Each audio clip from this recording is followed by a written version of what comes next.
Bismillahirrahmanirrahim. Assalamualaikum warahmatullahi wabarakatuh. Alhamdulillah, summa alhamdulillah wa ba'du.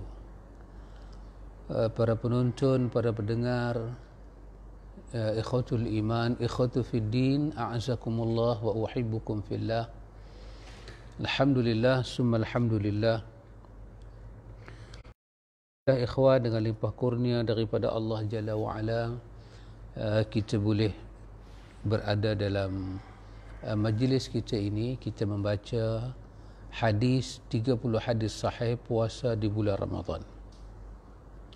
Dengan limpah kurnia Allah Ta'ala, ikhwan, kita masuk kepada hadis yang ke-23. Dua anak muda kita ini, penulis ini menamakan hadis yang ke-23 dengan tajuk berbuka dalam perjalanan jika menjalankan tugas. Iaitu satu orang kalau dia memang kena berjalan dalam bulan puasa dan itu tugas dia, dan dia boleh berbuka puasa dia.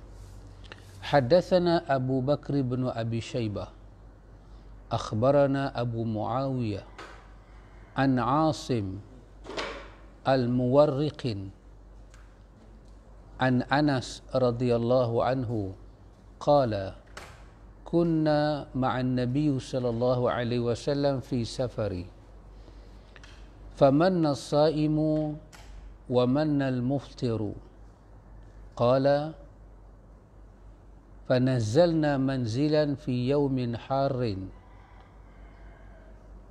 aktharuna dhillan sahibu sikai sahibul kisai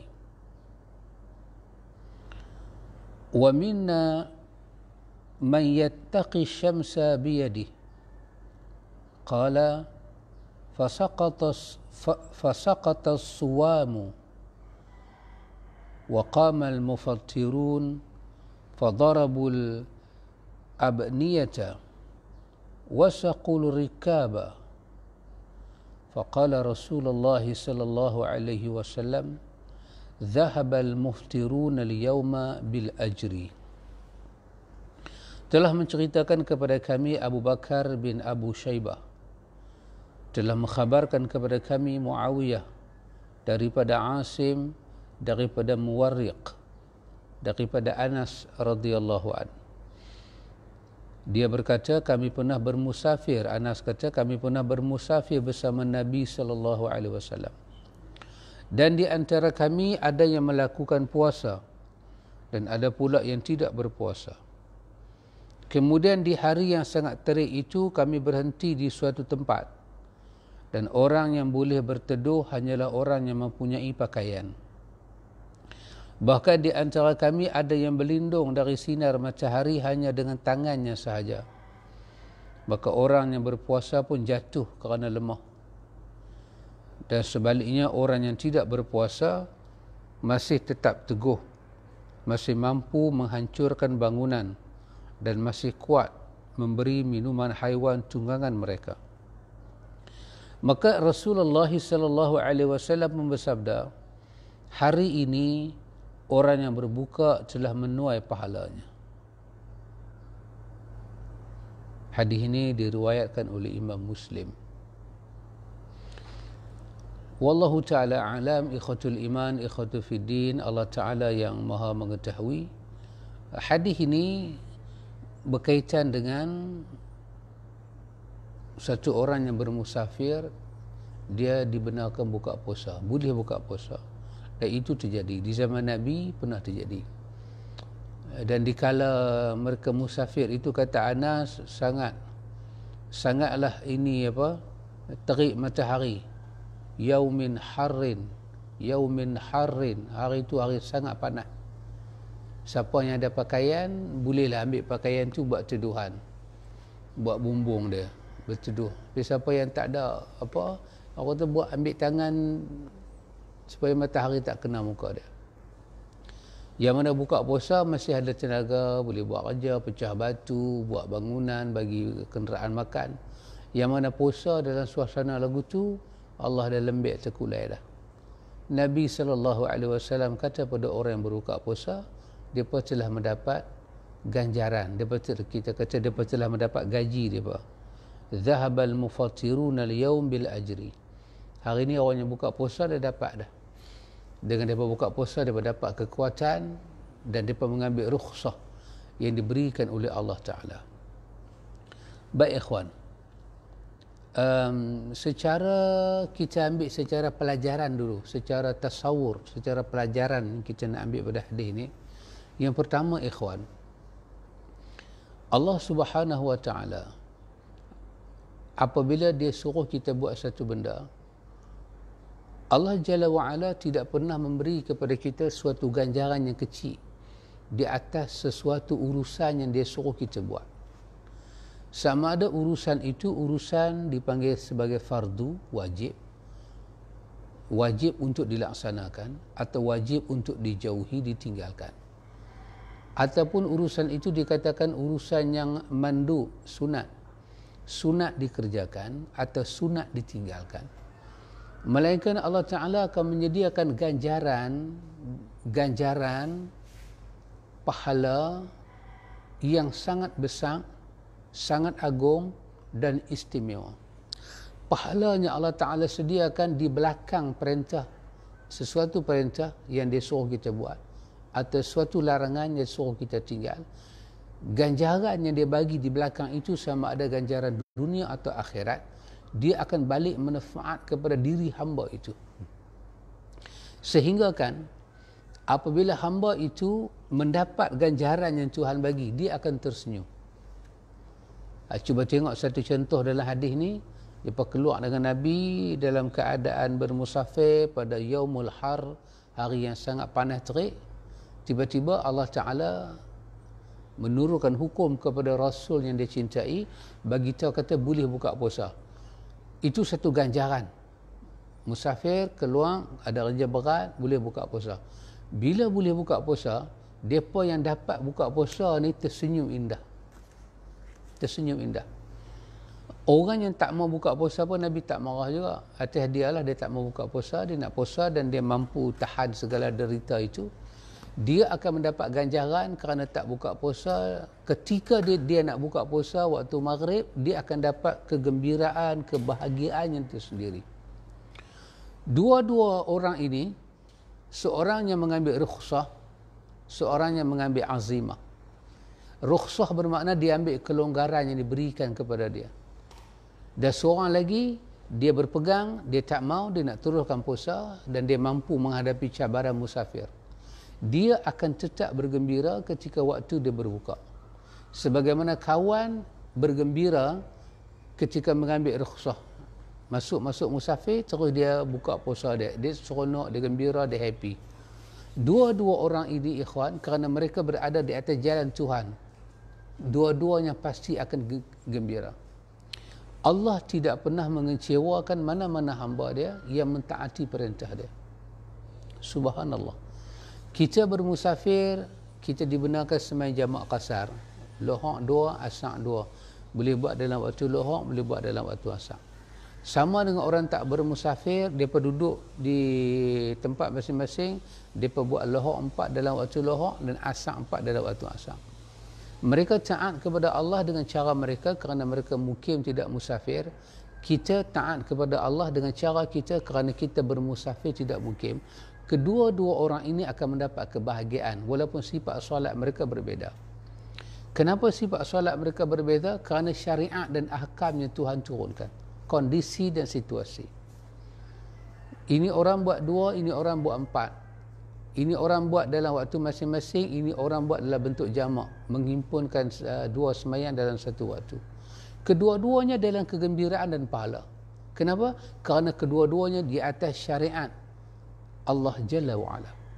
Jadi di atas itu ikhwan, Tuhan menyediakan ganjaran bagi orang yang taat pada Allah Ta'ala ni dalam bentuk 2. Ganjaran. Kita panggil pahala. Saya cuba tengok perkataan pahala ni ikhwan. Pahala ni dia daripada bahasa Urdu. Bahasa Urdu. Dia membawa makna buah.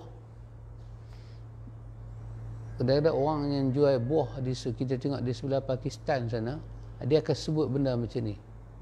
Pahala bermakna kita mendapat hasil daripada kerja yang kita buat. Buah itu kita dapat. Allah bagi pada kita ganjaran ni, satu dalam bentuk dunia, satu dalam bentuk akhirat. Dalam bentuk dunia, antum tengok orang yang terlibat dengan Nabi, berperang ke apa ke, dapat ghanimah, dapat kemenangan. Itu adalah pahala dunia. Itulah buah dia, itulah hasil yang Tuhan bagi. Namun setiap orang yang taat kepada Allah, dia akan dapat pahala dunia sampai akhirat. Akhirat, Allahu Akbar, ikhwan. Tuhan bagi pada dia ganjaran yang sangat istimewa, sangat istimewa, sangat luar biasa dan sangat istimewa.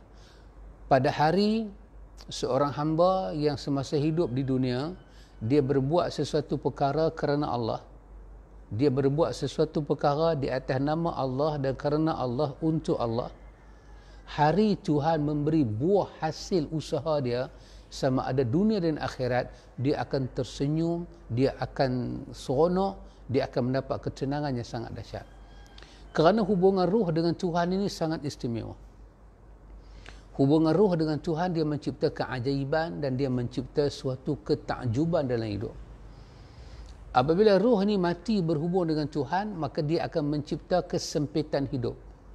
Maka Tuhan kata dalam ayat dia, وَمَنْ أَعْرَضَ عَنْ ذِكْرِ فَإِنَّ لَهُ مَعِيشَةً ضَنْكَ. Siapa yang berpaling daripada Tuhan dia, ruh dia berpaling daripada ingat Tuhan dia, maka Tuhan akan cipta satu hidup yang sangat sempit untuk dia. Bukan kata di dunia, bahkan di hari akhirat. وَنَحْشُرُهُ يَوْمَ الْقِيَامَةِ أَعْمَى. Dia akan dihasyar, dihimpun dalam keadaan buta, susah, payah. Ruh dia akan menderita pada hari yang sangat dia memerlukan penglihatan. Tapi orang yang berbuat kerana Allah, dengan nama Allah, untuk Allah, di dunia, ketika Tuhan memberi apa yang dia berbuat untuk Tuhan di hari akhirat, dia adalah orang yang paling bahagia. Lepas itu Al-Quran menyebut kepada kita, ikhwan, dalam surah Fatir, Allah cerita perkara ni dalam ayat 34 tentang bila ahli syurga masuk syurga, apa dia benda yang pertama Tuhan bagi pada mereka yang mengembirakan mereka. Dalam surah Fatir Allah cerita, Allah kata, waqalu, ahli syurga kata, alhamdulillahi alladhi azhaba 'anna al-hazan inna Rabbana la ghafurun syakur. Ahli syurga bila masuk syurga, dia kata, alhamdulillahilladzi azhaba 'anna al-hazan. Alhamdulillah. Sebutan alhamdulillah, antum tahu sebutan apa? Kesyukuran, merasa dapat nikmat yang tak terhingga, tak tahu dah nak kata apa. Ini saja kalimah boleh kata sebagai tanda syukur sangat dapat anugerah Tuhan. Apa yang ahli syurga dapat anugerah sampai dia puji Tuhan sangat-sangat ni? Dia kata, azhaba 'annal hazan. Tuhan telah menghilangkan, Tuhan telah membuang, Tuhan telah menjauhkan daripada kami sifat hazan, sedih. Rupanya sedih adalah satu tekanan kebatinan dalam hidup. Maka bila masuk syurga, tak ada sedih. Allah angkat kesedihan. Al-hazan biasanya kita sedih, kita memikirkan benda yang telah berlaku. Bila kita mati, kita fikir kita hidup macam mana, nak balik bertemu Tuhan ni macam mana, apa keadaan kita, datang sedih. Alhamdulillahilladzi azhaba 'anna al-hazan. Tuhan telah menghilangkan kepada kami sedih. Allahu Akbar. Sesungguhnya Tuhan kami sangat pengampun dan sangat bersyukur. Bila ahli syurga masuk dalam syurga, ikhwan, di antara balasan Tuhan kepada mereka, Allah sebut dalam surah Hijr ayat 47. Yang antum tengok bahagian-bahagian yang Tuhan balas di hari akhirat ni adalah benda yang sangat dahsyat. Benda ni kalau Tuhan balas di dunia, antum boleh bayang macam mana kita bahagia dalam dunia. Kalau hidup ni tak ada sedih, tak ada hazan, tak ada hamin, tak ada bimbang, tak ada sedih, tak ada duka cita, keluh kesah, tak ada gelisah, tak ada risau. Macam mana bahagia hidup kita atas dunia.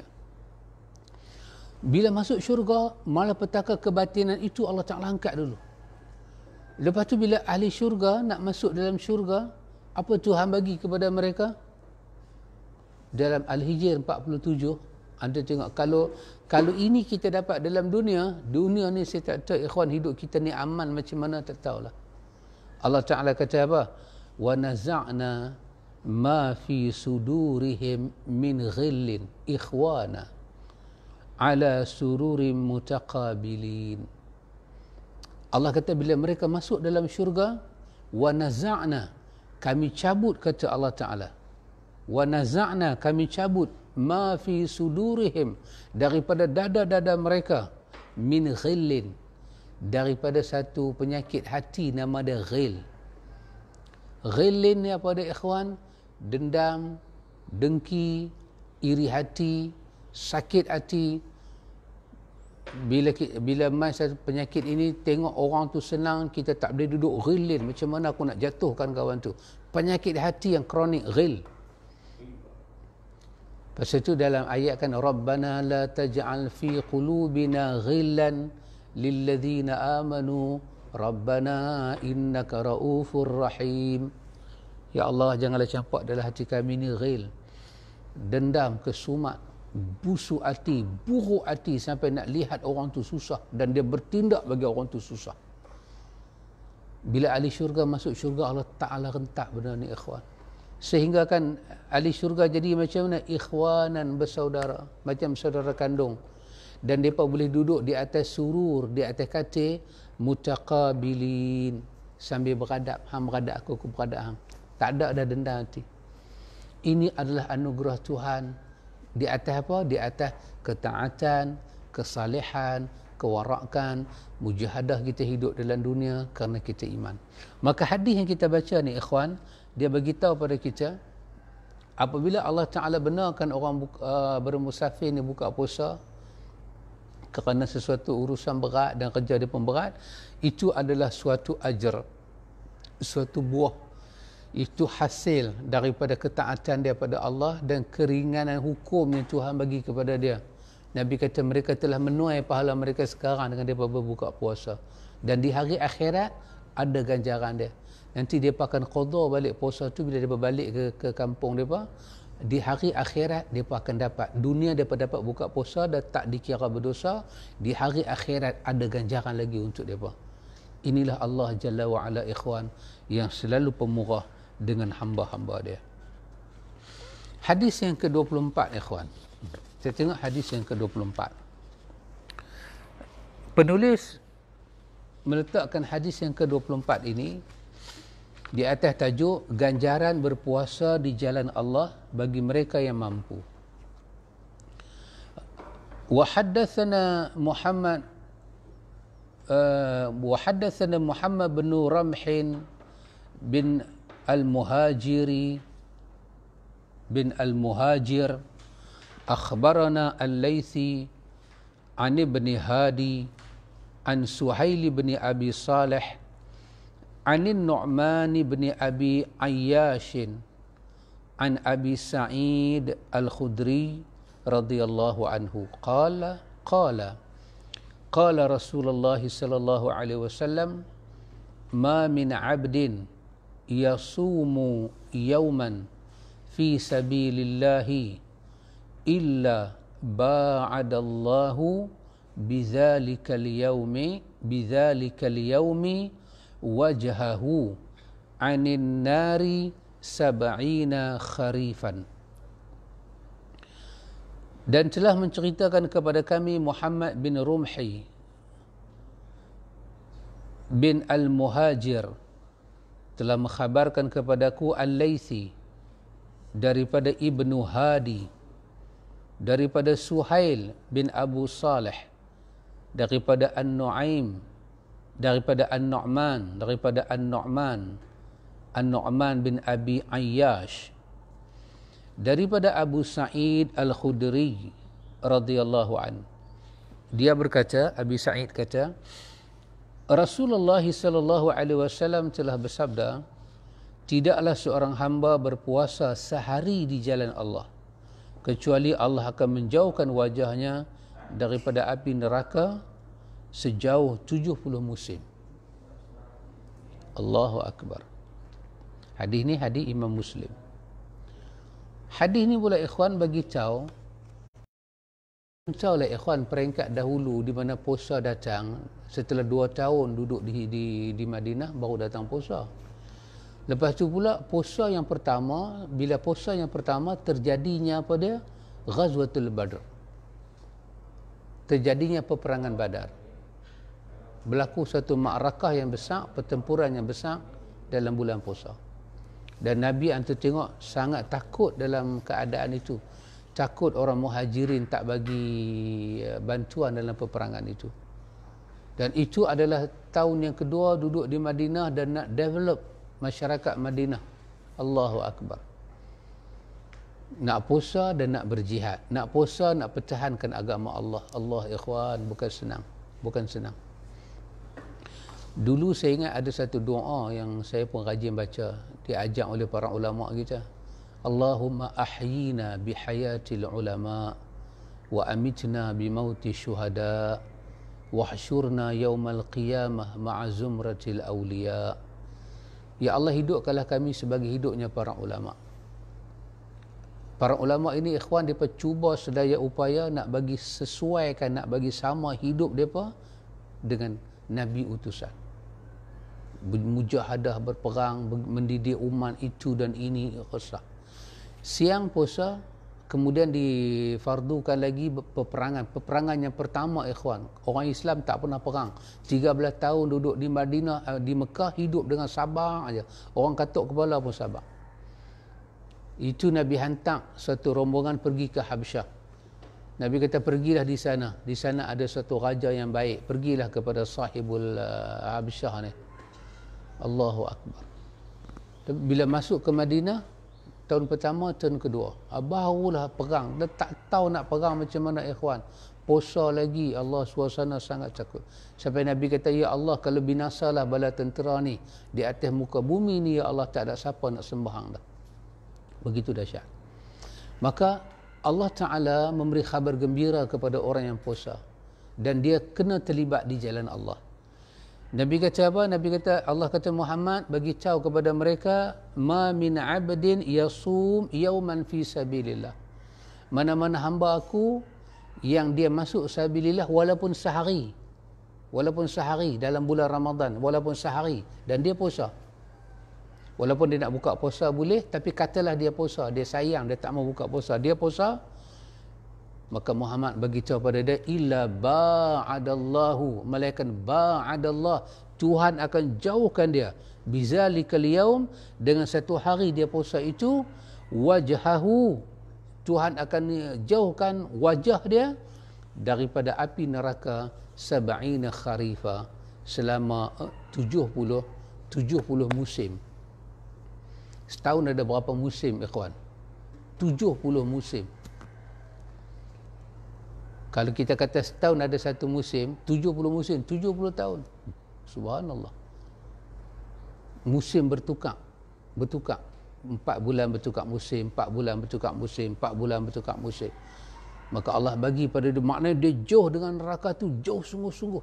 Allah tak, mustahil dia masuk ke neraka kalau Allah Ta'ala pisahkan dia dengan neraka seperti ini. Allahu Akbar. Bahkan dalam riwayat lain juga daripada Abi Sa'id Al-Khudri, dalam riwayat lain daripada Abi Umamah, dalam satu riwayat sokongan daripada Abi Umamah, Nabi kata, man sama yauman fi sabilillah ja'alallahu bainahu wa bainan nar khandaqan kama bainas sama'i wal ardi. Siapa yang puasa satu hari di jalan Allah, Allah Ta'ala jadikan antara dia dengan neraka ada khandaqah, ada parit. Yang luas parit itu seluas langit dan bumi. Maka api neraka duduk balik sana, tengah-tengah tu ada parit seluas langit dan bumi, dia duduk balik ni. Mustahil api neraka tu boleh menyeberang kena pada dia. Begitulah dia dipisahkan dengan neraka. Ba'adallah bizalikal yaum. Allah pisahkan dia dengan neraka kerana dia mengambil keputusan untuk puasa. Ini ganjaran Allah Ta'ala kepada orang yang menghabiskan harta dia, tenaga dia, diri dia, tubuh badan dia untuk sabilillah. Alhamdulillah ikhwan. Syukur pada Allah. Sabilillah dah berakhir ikhwan. Zaman kita ni berbeza dengan zaman sahabat, tak ada macam pertempuran. Tapi Al-Quran tetap turun dengan perkataan wajahada fillahi haqqa jihadih. Berjuanglah kamu pada jalan Allah, berjuanglah kamu pada Allah dengan perjuangan yang benar. Termasuk kita mengaji, termasuk hari ini punya sumbangan-sumbangan orang, ini semua termasuk kita panggil wa man jahada fillahi haqqa jihadih. Jahada fillahi haqqa jihadih. Orang yang berjihad pada Allah dengan jihad yang benar. Kita termasuk juga ikhwan. Subhanallah. Begitulah besar ganjaran Allah. Pasal itu ikhwan, bila kita tengok hadis ni, tahulah kita semua para sahabat Nabi adalah ahli syurga. Tak ada seorang daripada mereka disentuh oleh api neraka. Allahu Akbar. Maka jangan sekali-kali kita dengar cerita-cerita tentang sahabat dalam bentuk aib, kita cepat percaya. Mereka semua terlibat. Itu dulu kan kita duk dengar cerita sahabat apa itu yang bernama Sa'labah bin Hatib Al-Ansari, yang akhirnya dia mati tak mau bagi duit zakat. Akhirnya dia asalnya dia miskin, lepas tu akhirnya dia mati tak mau bagi duit zakat, sedangkan dia itu ahli Badar. Maka Allah jauhkan mereka dengan neraka sejauh-jauhnya. Tak mungkin dalam hidup mereka akan ada cerita yang aib sebegitu. Alqamah, demikian juga Alqamah yang hidup zaman Nabi, tak mungkin dia derhaka mak dia sampai dia mati tak boleh mengucap, tak mungkin. Maka berhati-hatilah kita mendengar kisah-kisah yang macam ni, supaya kita tidak cepat terpengaruh. Kita dengar cerita ada ketika Nabi menghantar para sahabat Nabi pergi ke Habsyah. Ada sahabat Nabi bila sampai ke Habsyah, dia duduk di Habsyah, dia mungkin seronok dengan bumi Habsyah, sebab Habsyah tidak seperti Mekah. Mekah memberi tekanan pada dia kerana dia Muslim. Bila dia sampai di Habsyah, dia tidak ada tekanan, dia rasa bebas. Kemudian bila rombongan sahabat Nabi nak balik ke Mekah, dia tak mau balik. Dia mengambil keputusan nak tinggal di Habsyah sampai pada peringkat dia tukar agama daripada Islam kepada Kristian dan dia mati di Habsyah. Cerita-cerita yang macam ni mesti kita kenal pasti. Andai kata mereka sahabat Nabi, demi Allah mereka tidak akan buat perkara ni sama sekali. Dan Allah pelihara iman mereka. Mereka adalah sabiqun al-awwalun.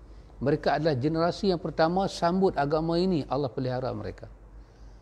Maka itu kita kena jaga kehormatan dan maruah para sahabat dalam meriwayatkan apa-apa kisah sekalipun. Maka dengan hadis ni ikhwan, orang-orang yang berjuang di jalan Allah puasa Ramadan lagi, inilah ganjaran dia. Seolah-olah kita kata tak masuklah neraka mereka ini. Hadis yang ke-25.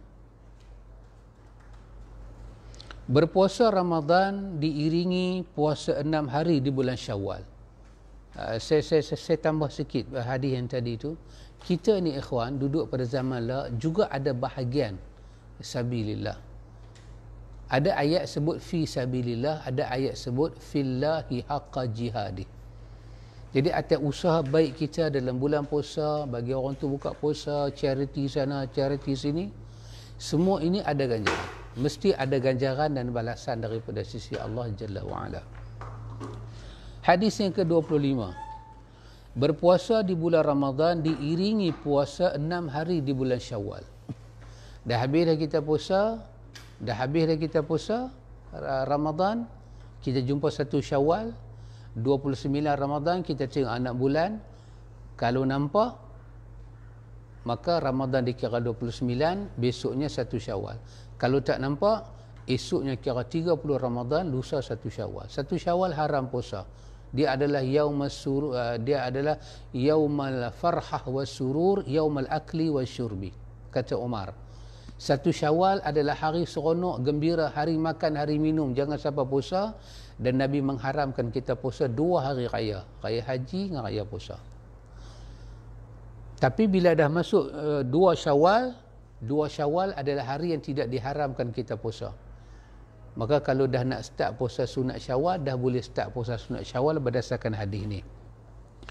Haddatsana Yahya bin Ayyub wa Qutaibah bin Sa'id wa Ali ibn Hujr jami'an an Ismaili قال ابن أيوب حدثنا إسماعيل بن جعفر أخبرني سعد بن سعيد بن قيس عن عمر بن ثابت بن الحارث الخزرجي عن أبي أيوب الأنصاري رضي الله عنه أنه حدثه أن رسول الله صلى الله عليه وسلم قال من صام رمضان ثم أتبعه ستا من شوال كان كصيام الدهر. Telah menceritakan kepada kami Yahya bin Ayyub dan Qutaibah bin Sa'id dan Ali bin Hujr, semuanya daripada Ismail.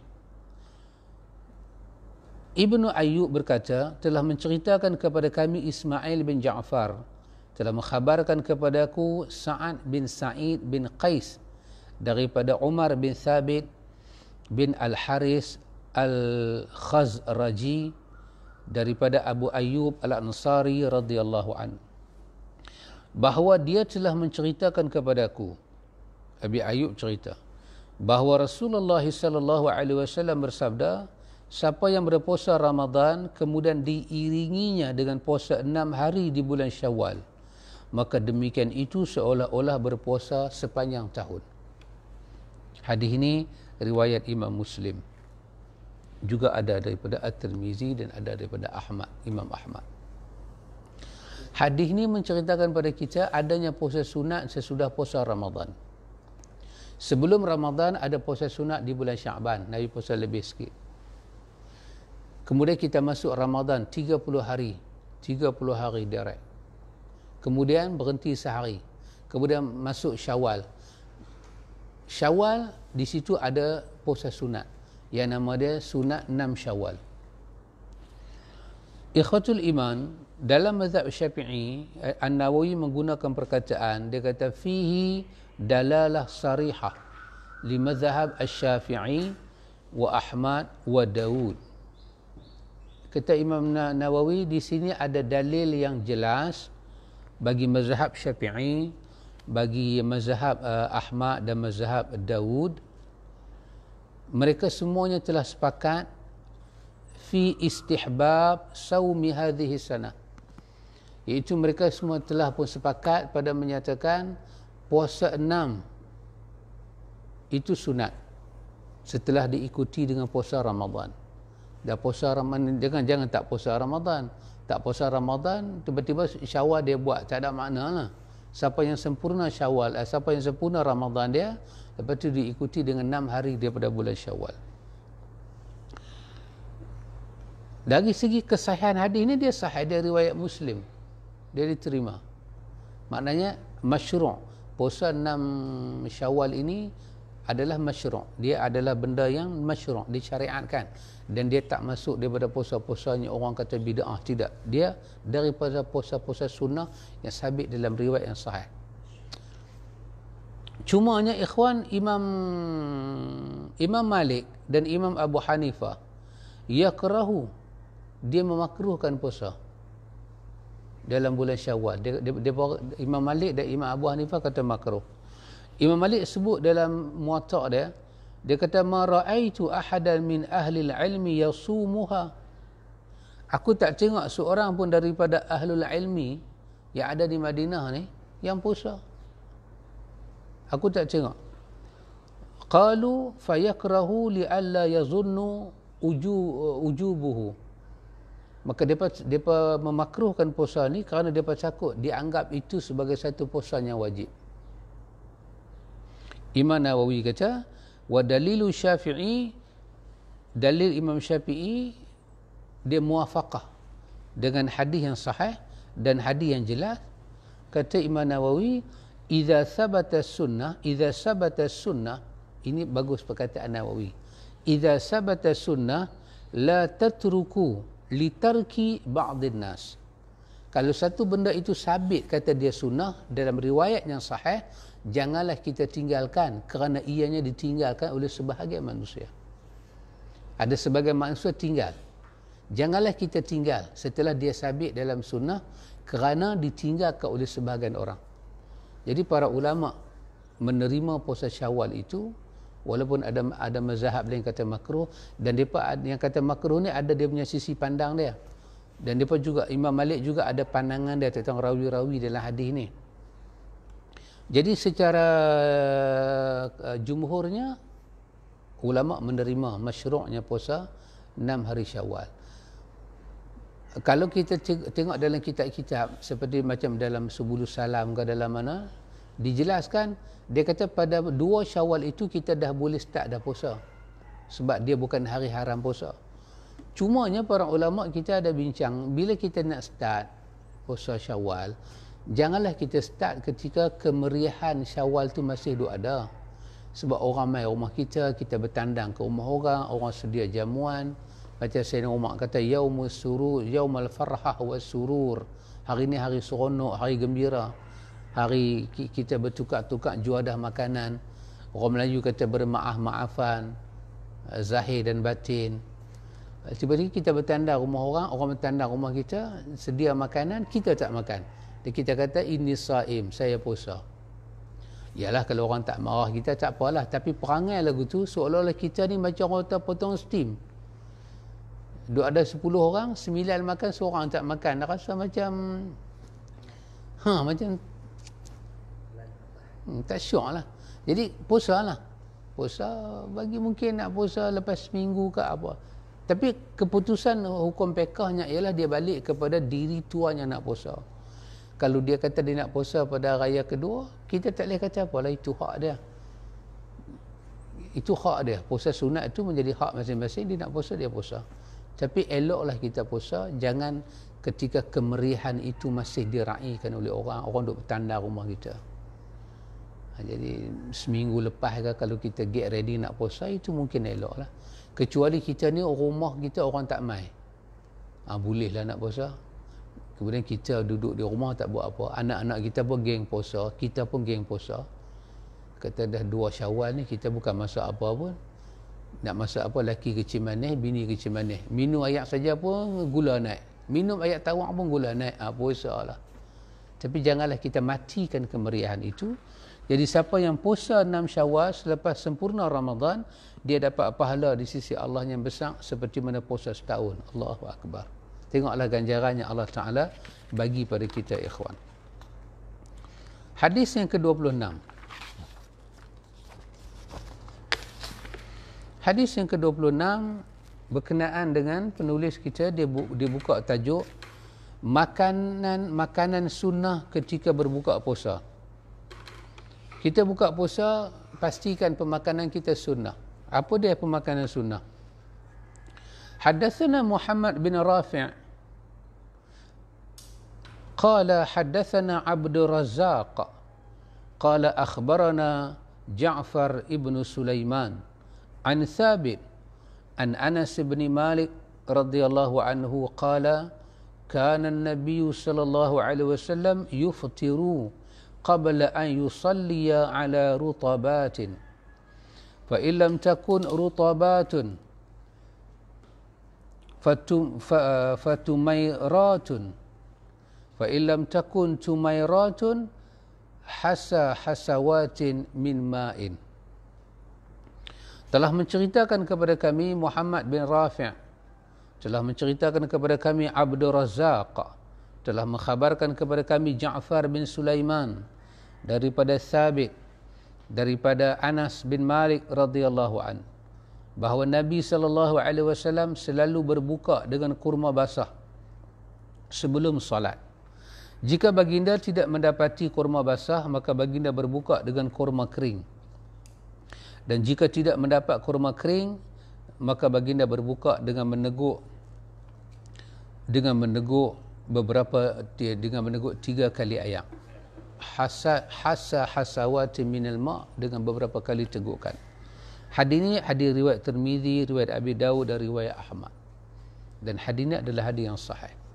Hadis ini cerita, ikhwan, Nabi sebelum sembahyang maghrib, bila orang bang, Nabi buka puasa, Nabi suka cari kurma basah. Nabi dahulukan kurma basah daripada kurma kering. bukan tak boleh buka puasa dengan kurma kering, boleh, tapi Nabi suka cari dulu mana ada kurma basah yang kita panggil rutak tu.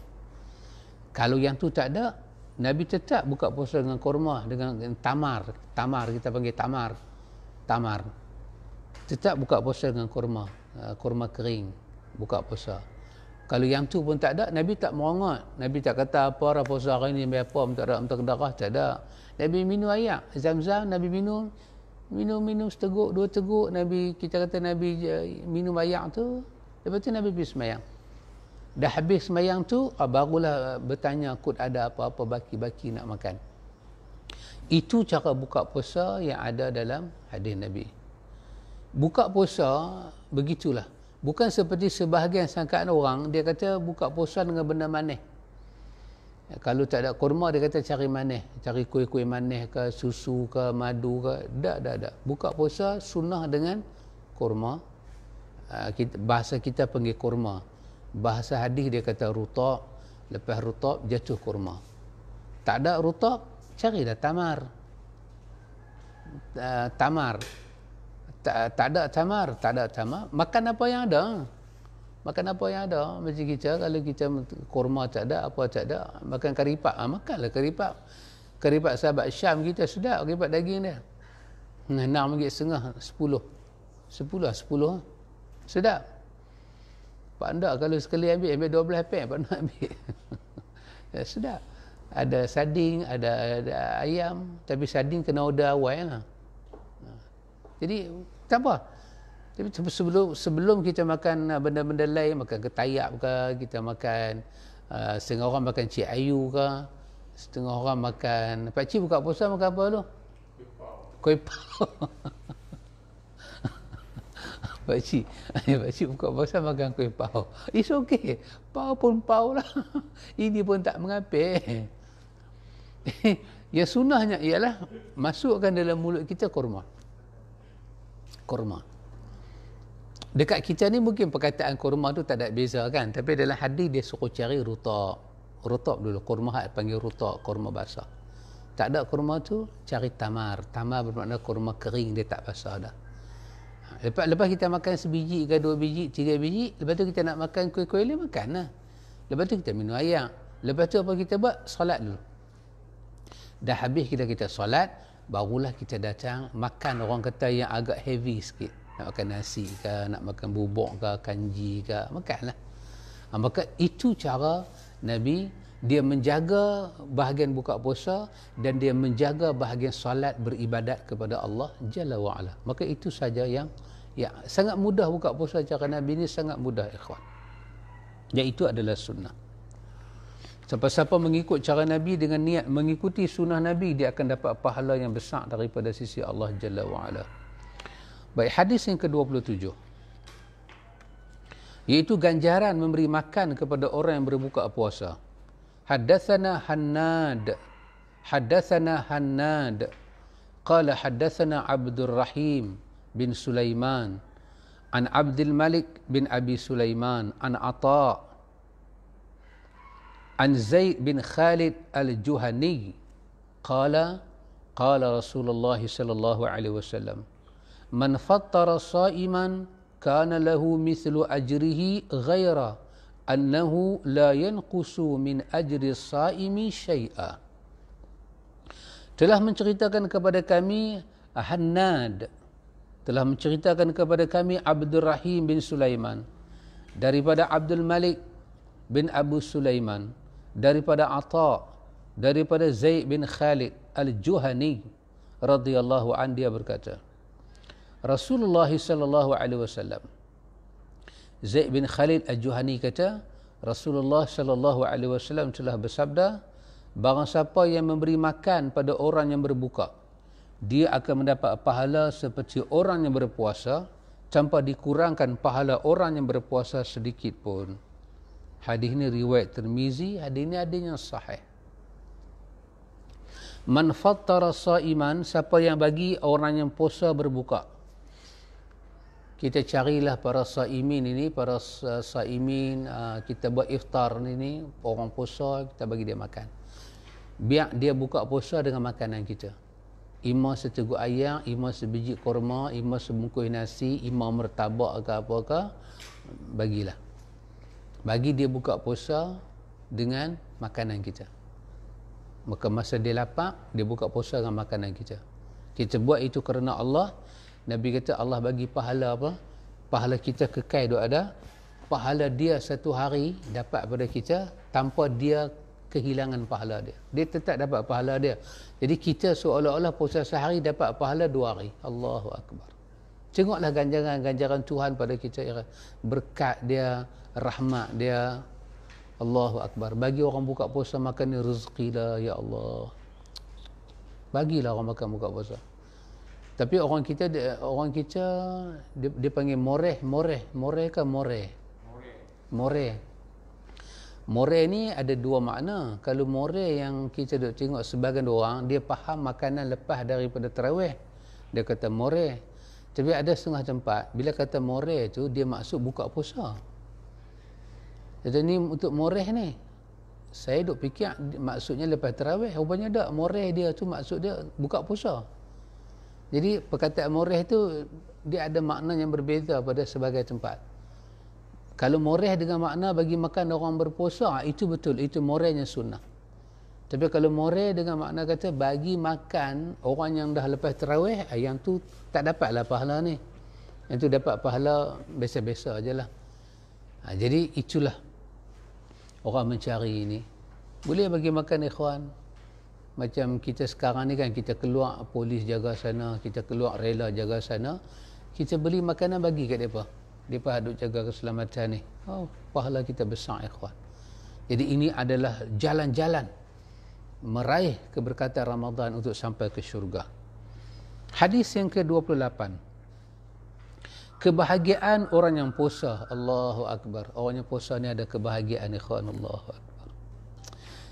Tilawatul Quran ada kebahagiaan, zikir ada kebahagiaan, istighfar ada kebahagiaan, sedekah ada kebahagiaan. Allahu Akbar. Itu kalau antum ikuti dalam YouTube seorang perempuan orang putih, dia dengan suami dia keluar kerana dia pernah dengar satu ceramah tentang orang Islam ni bila bagi orang makan macam mana dia dapat lega, seronok, dia happy. Dia cuba dengan suami dia, dia beli kek orang putih lah, pizza orang putih besar-besar lah. Dia beli banyak-banyak, dia jumpa mana-mana orang susah dia bagi sampai habis dia bagi. Lepas tu tunjuk gambar, dia lari cari suami dia peluk suami dia tu, dia menangis teriak. Suami dia kata, hang pasal apa? Orang kacau ke? Kata tak. Bila dia tengok orang susah tu makan, orang susah tu kata terima kasih, kunyah ayat mata turun, dia rasa di dalamnya satu rasa yang dia tak pernah rasa sebelum ni. Puas bagi orang makan. Ya Allah. Kebahagiaan. Setiap manusia ada kebahagiaan. Ada orang dia bahagia kalau bagi susah orang, bagi mampu orang dia bahagia. Yang ni satu jenis nama dia bahagia yang berpenyakit. Kita kena bahagia dengan kebajikan. Ada kebahagiaan orang yang puasa. Haddatsana Qutaibah qala haddatsana Abdul Aziz bin Muhammad an Suhail bin Abi Salih an abihi an Abi Hurairah radhiyallahu anhu qala qala Rasulullah sallallahu alaihi wasallam lis-shaim farhatani farhatun hina yuftiru farhatun hina yalqa rabbahu. Maksudnya telah menceritakan kepada kami Qutaibah, telah menceritakan kepada kami Abdul Aziz bin Muhammad daripada Suhail bin Abi Salih, daripada bapaknya, daripada Abu Hurairah radhiyallahu an. Rasulullah sallallahu alaihi wasallam telah bersabda, orang yang berpuasa memiliki 2 kebahagiaan, iaitu kebahagiaan ketika berbuka dan kebahagiaan ketika bertemu dengan Tuhannya kelak. Allahu Akbar. Kebahagiaan yang pertama, bahagia, tetap bahagia ikhwan. Orang yang taat pada Allah ni bahagia. Walaupun ayat mata turun, kesakitan lah, apa derita lah, macam-macam, bahagia, tetap bahagia. Seperti mana orang derhaka kepada Allah, sengsara dan gelisah, tetap sengsara walaupun dia gelak berbahak-bahak. Mukmin tetap bahagia dan aman walaupun menangis tersedu-sedu. Bahagia pertama bila buka puasa. Buka puasa ada dua makna. Satu, buka puasa dengan makna buka puasa macam ni selalu. Yang kedua, buka puasa macam mana? Buka puasa raya. Raya dipanggil kan fitri. Hari kita berbuka. Bahagia dia. Dan yang kedua, akhirat. Bertemu Allah. Allahu Akbar. Sangat bahagia. Tuhan sendiri akan bagi pahala kepada orang yang berpuasa. Mana tak bahagia, ikhwan. Allahu Akbar. Hadis ke-29. Ini di antara kebahagiaan orang yang berpuasa dapat. Haddatsana Muhammad bin Bashar qala haddatsana Abu Amir Al-Aqadi an Hisham bin Sa'd an Abi Hazim an Sahl bin Sa'd an Nabi sallallahu alaihi wasallam qala inna fil jannati lababan yud'a ar-rayyan yud'a lahu saimuna faman kana minas saimin dakhalahu wa man dakhalahu lam yazma abada. Telah menceritakan kepada kami Muhammad bin Bashar, telah menceritakan kepada kami Amir Al-Aqadi daripada Hisham bin Sa'ad, daripada Abu Hazim, daripada Sahal bin Sa'ad radhiyallahu an, daripada Nabi sallallahu alaihi wasallam bersabda, sesungguhnya di dalam syurga terdapat pintu yang bernama Ar-Rayyan. Kelak orang yang sentiasa berpuasa akan dipanggil untuk memasukinya. Dan barang siapa yang memasukinya, maka dia tidak akan merasa haus selama-lamanya. Ini hadis riwayat At-Tirmizi. Setengah ulama mereka kritik hadis ini pada perkataan lam yazma. Lam yazma. Ada yang kata hadis ini sahih tanpa perkataan lam yazma. Lam yazma wa abada. Kerana hadis-hadis yang menyebut tentang babur rayyan di belakang tu tidak sebut itu. Tapi hadis lagu ni adalah hadis yang sahih, ada juga dalam Bukhari. Ikhwan, ini satu daripada apa yang Tuhan bagi kepada hamba-hamba dia, iaitu satu pintu yang bernama Ar-Rayyan. Ar-Rayyan, di mana daripada pintu itu akan dimasuki hanya oleh orang yang berpuasa sahaja. Kemudian bila masuk, pintu itu akan tertutup. Dia tak benar orang lain masuk, melainkan orang yang berpuasa saja. Allahu Akbar. Jadi ini kelebihan yang Allah Ta'ala bagi pada kita. Dulu ikhwan, antum pernah dengar kan Abu Bakar ketika dia dengar Nabi kata, siapa yang rajin semayang, dia akan masuk pada pintu semayang. Siapa rajin sedekah akan masuk syurga pintu sedekah. Siapa yang rajin jihad akan masuk syurga daripada pintu jihad. Siapa yang rajin puasa Ramadan masuk syurga daripada babur rayyan. Abu Bakar kata, ya Rasulullah, tak ada ke satu orang yang dia ni semua pintu panggil dia? Nabi kata ada. Nabi kata ada, ikhwan. Dan Nabi kata, aku harap kau seorang daripada mereka. Bermakna ada orang, bukan Abu Bakar saja, Abu Bakar seorang daripada mereka. Ramai orang lain, siapa mereka adalah hamba-hamba pilihan Tuhan yang mereka istiqamah dengan perjalanan sunnah, mereka ikhlas, mereka menjaga, memuliakan, mentazimkan, mereka jaga amalan-amalan sunnah. Semua pintu syurga panggil mereka, ikhwan. 8 pintu syurga semua panggil mereka. Allahu Akbar. Siapa yang ambil wuduk, lepas tu baca doa wuduk, sembahyang 2 rakaat, terbuka 8 pintu syurga, dia boleh masuk daripada pintu mana dia suka. Hanya dengan sunnah terbuka semua pintu. Hanya dengan bid'ah tertutup semua pintu syurga. Allahu Akbar. Pasal itu kita kena ikuti sunnah. Maka Allah bagi pada kita babur rayyan, wangi, sedap. Allahu Akbar. Tengok pintu tu saja dia welcome orang yang puasa ni dengan wangi, dengan harum. Ya Allah, dengan apa yang ada dalam dia tu sangat-sangat tak pernah tidak dicatatkan. Bila Allah buka babur rayyan, ada orang kata tak apalah Tuhan, jangan bagi kat saya ni besar sangat. Tak ada. Buka pintu tu, dia terpa, dia lari. Dia rindu dengan babur rayyan. Allahu Akbar. Jadi kita mengharapkan babur rayyan itu bahagian daripada kita, ikhwan, dengan kita berpuasa. Hadis yang ke-30. Hadis ke-30, pakcik. Ya. Sebab hadis-hadis yang kita baca semua pendek-pendek aja. Dia tidak. Hadis ke-30. Penulis kita meletakkan tajuk doa ketika bertemu dengan malam Lailatul Qadar. Haddatsana Qutaibah bin Sa'id qala haddatsana Ja'far ibn Sulaiman ad-Dubai an Kahmas bin Hasan an Abdullah bin Buraidah an Aisyah radhiyallahu anha qalat qultu ya Rasulullah ara'aita in alimtu ayyu lailatin lailatul qadri ma aqulu fiha qala quli Allahumma innaka afuwun tuhibbul afwa fa'fu anni Allahumma innaka afuwun tuhibbul afwa fa'fu anni Allahumma innaka afuwun. Ada yang baca afu, ada yang baca ufuun. Allahumma innaka ufu. Allahumma innaka afuun tuhibbul afwa fa'fu anni. Telah menceritakan kepada kami Qutaibah, telah menceritakan kepada kami Ja'far bin Sulaiman ad-Dubai daripada Kahmas bin Al-Hasan, daripada Abdullah bin Buraidah, daripada Aisyah radhiyallahu anha telah berkata, Aisyah kata, wahai Rasulullah, apakah yang harus aku katakan jika aku mengetahui malam itu malam Lailatul Qadar? Baginda menyatakan, ucaplah Allahumma innaka afuwun tuhibbul afwa fa'fu anni. Ya Allah, sesungguhnya engkau maha pengampun, amat suka memberi pengampunan, maka ampunilah aku.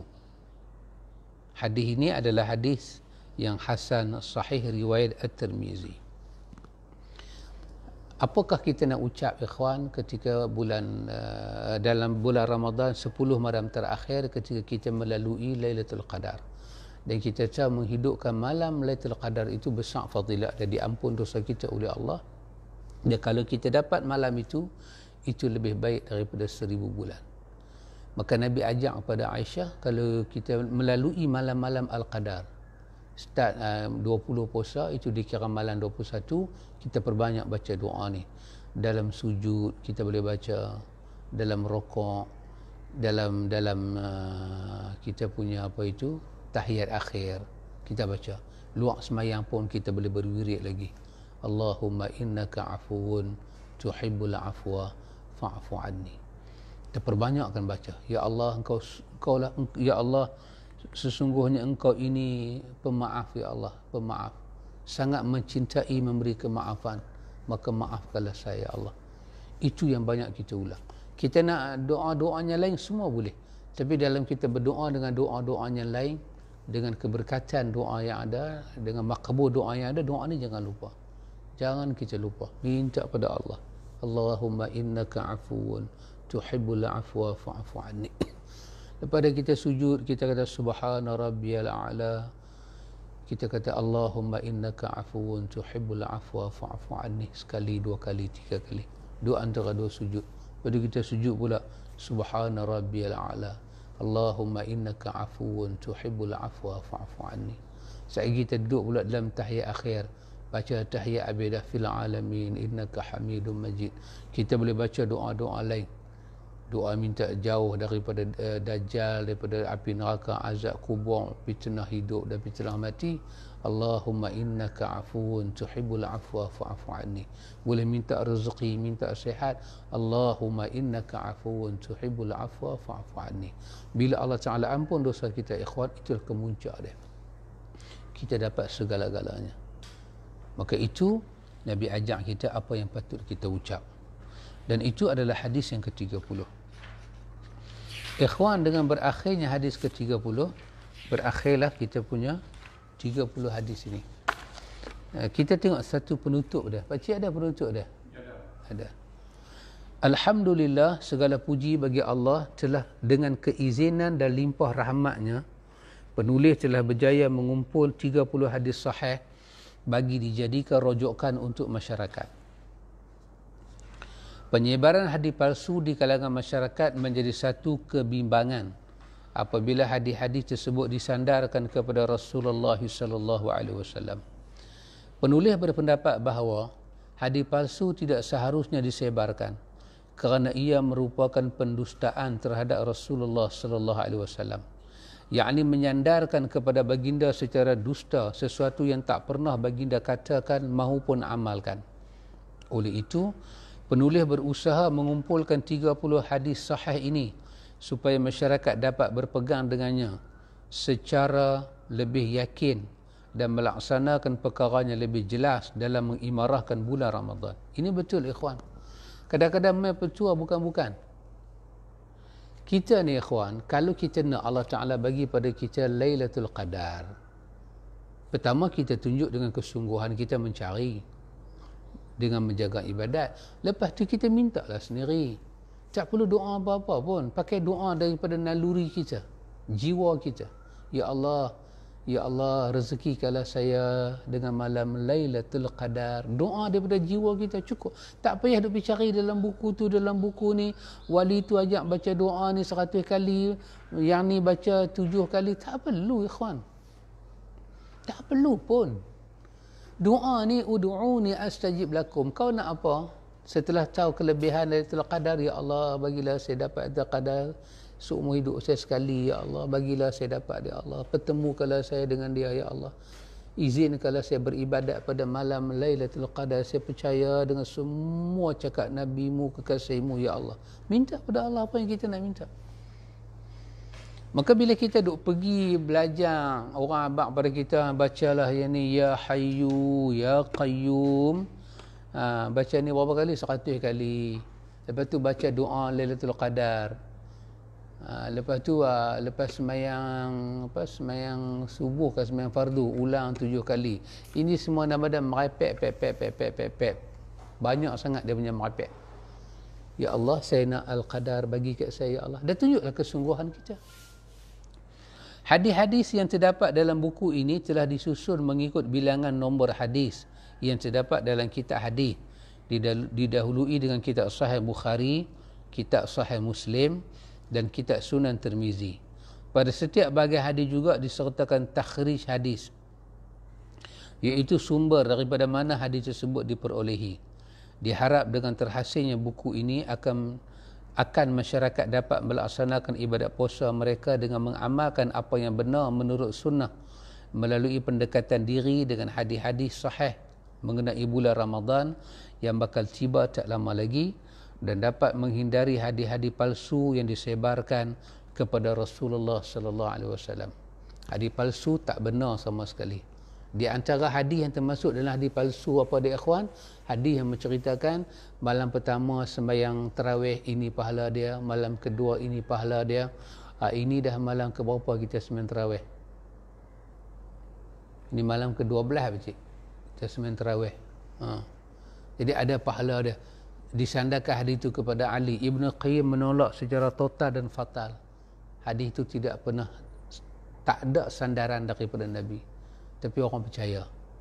Maka jauhilah hadis-hadis lagu tu yang bercakap ni tokoh besar-besar ikhwan, ulama-ulama yang menguasai ilmu jarah dan ta'dil, menguasai ilmu sanad, ilmu matan. Itulah hadis, membicarakan matan dan sanad. Kemudian untuk mensabitkan sanad, berlakulah jarah dan ta'dil. Apabila sanad itu sahih, biasanya matan akan sahih. Berlaku perbincangan yang besar, hebat. Lahirlah kitab yang besar-besar. Az-Zahabi melahirkan kitab yang besar dalam perkara ini. Banyak kitab ikhwan, sumbangan para ulama. So, bila datang daripada mereka, kita bersyukur kepada Allah. Allah rezekikan kita apa ikhwan? Allah rezekikan kita kenal Nabi kita. Allahu Akbar. Allah rezekikan kepada kita ilmu apa? Ilmu kekasih dia. Mendekati Allah, kita pakai Nabi Muhammad. Ini adalah biodata penulis buku 30 hadis sahih puasa di bulan Ramadan. Penulis kita 2 orang ikhwan. Satu Muhammad apa pakcik nak baca? Muhammad Irfan. Muhammad Irfan Fitri bin Romzi.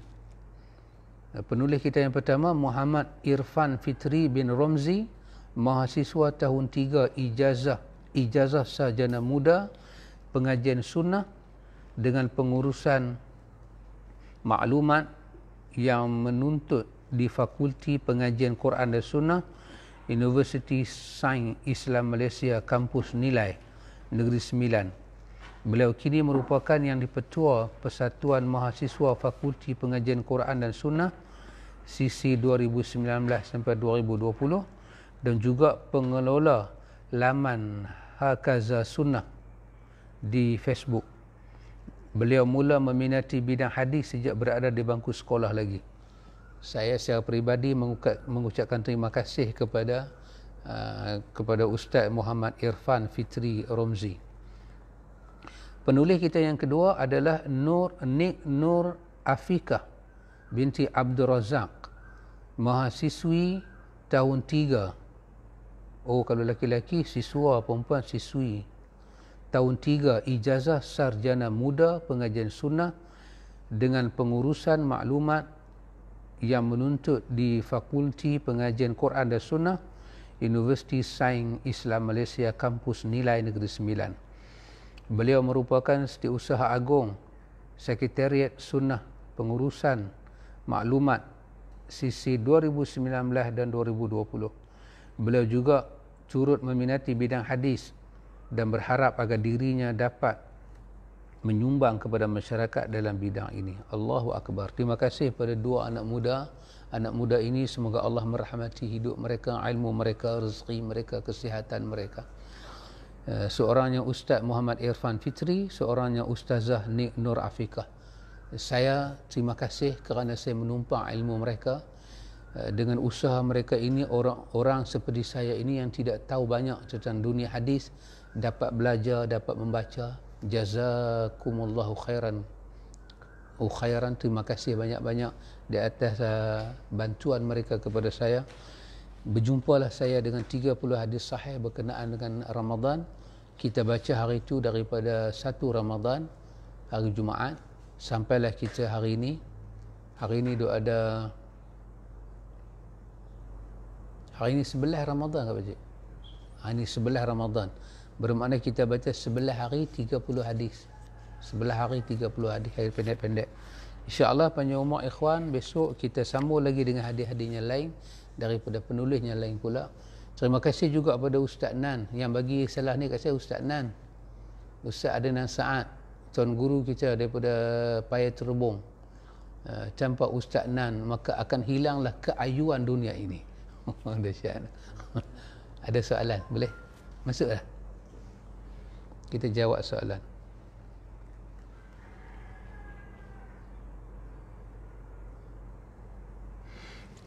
Ada soalan? Soalan pertama daripada sahabat kita Safar Otai Safar. Sahabat, semoga Allah berkati. Nabi pernah buka pintu ketika sedang solat. Adakah boleh kita lakukan begitu? Contohnya time PKP sekarang. Ada orang hantar makanan, perlukah kita batalkan solat untuk ambil makanan atau ambil tanpa bercakap, tanpa henti solat? Atau adakah perbuatan ini hanya khas untuk Nabi SAW dan Nabi SAW melakukan ketika solat fardu atau sunat? Wallahu ta'ala alam. Sahabat Safar Otai Safar, dalam solat Allah Ta'ala yang maha mengetahui. Dalam solat kita berhubung dengan Tuhan, jadi kita kena jaga adab. Dan Nabi benarkan dalam solat kita nak bunuh binatang berbisa, semua boleh. Hatta kita nak buka pintu sekiranya ada kepentingan pun boleh. Orang bagi salam kita nak jawab dalam solat pun boleh, tapi dengan isyarat. Kita nak gendong anak dalam solat pun boleh sekiranya perlu. Semuanya pernah ditunjuk oleh Nabi. Jadi tanpa membatalkan solat. Sekiranya katalah kita sembahyang Zuhur baru masuk rakaat kedua. Rakaat kedua tu pun kita baru nak duduk tahiyat awal. Tak tahu dengar ada Assalamualaikum, Assalamualaikum, food panda ke, Grab food ke apa ke Demai, Assalamualaikum. Dan kita betul-betul dekat dengan pintu. Kira-kira orang kata kita tak payahlah berjalan macam orang duk lenggang kangkung tu. Kalau pintu kita tu, orang kata duduk sebelah sini, kita jalan macam ketam, kita boleh buka. Dan duit semua kita dah bayar dah ke dia. Kita buka, dia letak aja makanan ke situ dan kita boleh tutup pintu tu balik. Bolehlah buat, tak salah. Tapi kalau nak kena berurusan, nak ambil duit bayar, yang tu kita terpaksa biar dia tunggu sana. Tapi untuk sesuatu, masalah kata tengah kita solat, ruang dapur kita solat, tapi kita terlupa tutup api, tidak petik pakai gas ni, kita bau. Maka kita boleh jalan tengah solat, jalan pergi tutup. Dan sedang kata diri kita sedang menghadap Tuhan, jangan bertingkah laku seperti di luar solat. Binatang bisa datang, boleh pukul. Dengan keadaan kita, ingat kata kita dalam solat supaya tidak berlaku macam orang kata silat lah, kuntau lah, apalah.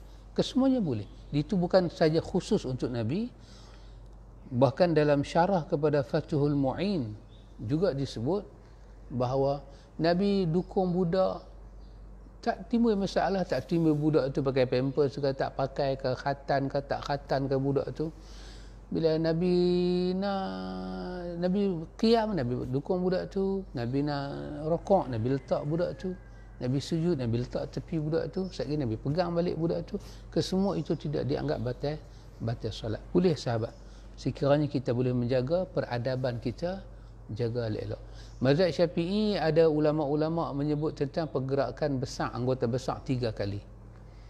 Itu semua mereka nak bagi tahu kata kita dalam solat jangan kita bergerak, beraktiviti seperti di luar solat. Kita kena menghormati Tuhan yang kita berhadap ketika solat. Sekata telefon bunyi nak tutup boleh, ataupun anak kita menangis dalam buaian, kita nak satu tangan kita nak enjuk dia, boleh, tidak ada hal. Ataupun kita merasa perlu kita alih satu benda bahaya tengah solat, anak kita duk merangkak depan kita tu, kita tengok ada apa itu, ada tin melo yang tak ditutup ke, tengah solat kita boleh angkat tak tepi, teruskan solat. Dada kita jangan bagi pusing menghadap ke arah lain, kiblat ke sini, dada kita jangan bagi pusing. Dan jangan kita ada niat memutuskan solat. Pergerakan kita jangan terlampau cepat dan jangan terlampau lambat. Kita boleh jaga benda tu semua, solat kita tak batal, teruskan solat. Begitu sahabat, safar otai safar. Di syurga nanti tak ada sifat dengki, dikatakan umur dalam lingkungan 30. Adakah nanti ada sikap mengorat? Nak mengorat pula. mengorat. Saya tidak tahu, Allah Ta'ala yang maha mengetahui. Tapi setahu saya dalam syurga itu apa yang ada, iaitu sifat manusia yang ada dalam dunia yang tidak menjatuhkan maruah kita. Itu semua ada pada kita dalam syurga. Apa dia sifat-sifat kita dalam dunia yang menjatuhkan maruah, itu tidak dibawa sampai ke syurga. Sifat mengorak ni, kalau kita mengorak bidadari, saya rasa itu tidak jatuh maruah. Tapi kalau pergi mengorak bidadari orang, yang tu masalah lah. Tapi sekadar bidadari yang banyak, kita mengorak dia, itu tak ada apa-apa. Dan kalau itu, sememangnya itu tak jatuh maruah pun, dan itu akan ada dalam syurga. Kita akan mengorak bidadari yang bukan bidadari hak orang. Sekali kita mengorak, kita dapat. Memang sifat-sifat yang tidak menjatuhkan maruah. Wallahu ta'ala a'lam. Assalamualaikum Al-Fadil. Oh, terima kasih sahabat. Sahabat apa? Sahabat Syamin Muhammad Diah. Semoga Allah rahmati sahabat. Sedikit pertanyaan. Kita ni nak baca Quran di bulan mulia ni, tapi kita punya bacaan ni agak tergagap-gagap. Dan ada juga hukum-hukum dalam bacaan yang kita tak pandai. Bolehkah kita meneruskan juga bacaan kita? Sahabat yang saya kasihi, sahabat Syamin Muhammad Diah, semoga Allah merahmati sahabat. Nabi sebut pada kita tentang dalam Riyadhus Salihin, dalam bab kelebihan Quran tu, dalam bab Quran, dalam tajuk Quran. Nabi kata orang yang baca Quran dengan lancar, Allahu Akbar, ma'as safarah kiramin bararah, malaikat semua mai dengar. Nabi kata orang yang baca Quran dengan tak lancar baca Quran, tak lancar, tajwid pun bertabak-tabak sikit, dia dapat 2 pahala. Pahala baca dan pahala bersungguh-sungguh nak baca. Jadi Quran satu kitab, kita disuruh baca. Imam Nawawi, dia ada satu kitab nama Al-Azkar. Dalam kitab Al-Azkar ni, Nawawi kata, apabila kita baca Quran, benda yang paling penting kita jaga, lebih kurang ada 4 benda saja sahabat Syamin. Satu apa dia? Satu, kita baca dengan kita jaga makhraj huruf.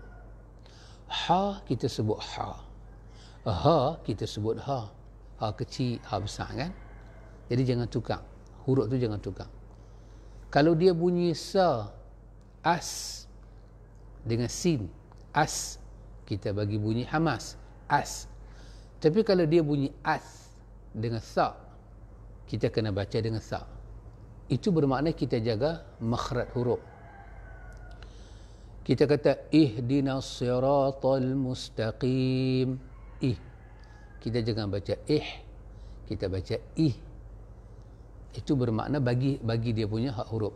Alhamdulillahi rabbil alamin. Hamdu. So kita bagilah hak huruf satu, makhraj huruf. Yang kedua, Nawawi kata sabdu, syaddah. Sabdu yang macam 3 naik atas tu sabdu. Iya, alif, iya, atas iya ada sabdu, ada alif. Iyaka. Kata ulama qiraat, kerana sabdu itu mewakili huruf, maka jangan hilangkan dia. Maka jangan baca seolah-olah dia tak ada sabdu. Iyyaka na'budu wa iyyaka nasta'in. Iyyaka, dia bacaan dia berat sikit. Iyyaka.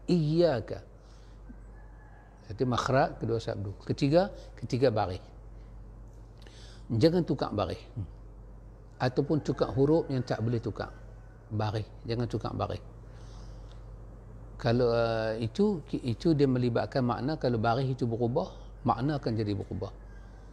Siratal ladzina an'amta alaihim. An'amta, jangan tukar an'amtu, berubah makna dia. Bermakna baris, jangan kita ubah baris. Dan jangan kita ubah dia punya huruf-huruf. Ada huruf-huruf dan baris boleh berubah. Dan ada huruf boleh berubah, macam sin dengan sad, beberapa tempat dalam Quran boleh berubah. Baris kadang-kadang berubah baris, makna tak berubah. Itu tak apa.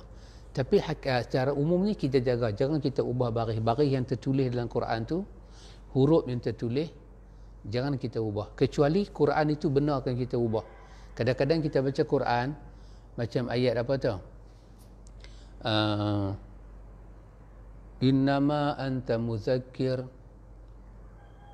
Ya, macam mana ayat tu? Lasta alaihim bimusaitir. Bimusaitir. Musai boleh baca musaitir. Maka atas sin tu dia bersod kecil. Bermakna dia kata boleh tukar sin atau sad. Yang dia benarkan kita tukar, kita tak apalah kita tukar. Tapi yang dia tak ubah, dia tak tulis dua apa-apa, dia tak tulis perubahan apa-apa, kita kena baca lagu tu. Jadi yang pertama jaga makhraj huruf sifat huruf. Yang kedua jaga baris. Yang ketiga jaga sabdu. Dan yang keempat Nabi kata jaga lahan. Lahan ni apa dia? Kita punya telong tu.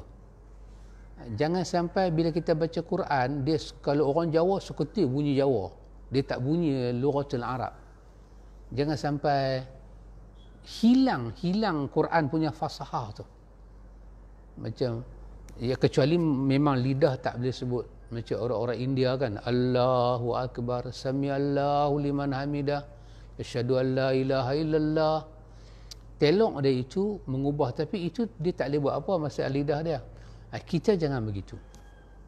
Jadi kalau kita baca ma yang disebut dalam lugah Arab dengan ma disebut dengan lugah Melayu ni berbeza. Ma penuh, ma. Arab kata ma, kita kata ma. Jadi bagi dia punya lahan tu, dia punya kecondongan kita sebut kalimah Arab ke arah Arab.